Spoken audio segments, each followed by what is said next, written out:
Mengacu pemandangan langit jam 10, jam 12 tengah malam hingga jam 4 pagi. Kalau begitu kita akan coba begadang semalaman di ruangan ini ya. Baik adik-adik sekalian, kalau kita mencoba menyempatkan waktu begadang semalaman, kita akan temukan ternyata planet, bulan, bintang-bintang itu bergerak seperti matahari yang terbit di timur, bergerak perlahan menuju puncak langit, kemudian tenggelam di arah barat. Nah, kalau di selatan pergerakannya seperti itu ya. Di utara juga sama seperti itu. Nah, pergerakan ini dinamakan sebagai gerak semu harian benda langit.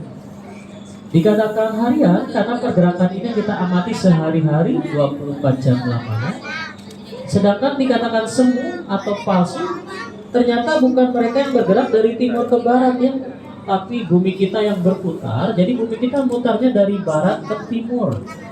Contohnya adik-adik naik kendaraan datang ke planetarium ini, naik apa? Ada naik motor, ada yang naik mobil, naik kereta, naik bus. Nah, begitu kendaraannya bergerak maju, kita melihat benda-benda diam di sekitar kita seolah-olah bergerak berlawanan arah. Pertanyaannya, kenapa kita tidak dapat merasakan perputaran bumi? Padahal bumi kita ngebut dengan kecepatan 1670 km tiap jamnya. Jadi berkali-kali lipat lebih cepat daripada bus yang kita naiki. Nah, kita tidak dapat merasakan pergerakan bumi karena kecepatan bumi tidak berubah-ubah, stabil ya.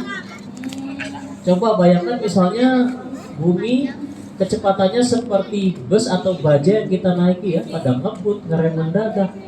Nah, kalau bumi tiba-tiba ngerem, pasti gedung-gedung, gunung-gunung akan terlontar dari tempatnya. Kita nggak bisa tinggal ya. Dan selain itu juga bumi punya daya tarik atau gravitasi sehingga kita terikat kuat menuju pusat bumi kita. Nah, yang kita rasakan adalah pergantian waktu ya. Efek dari rotasi bumi dari siang ke malam, malam ke sore, dari siang dari siang ke sore, terus ya dari sore ke malam, malam ke pagi dan seterusnya. Nah, contohnya misalnya kalau ada adik-adik nanti punya rezeki lebih,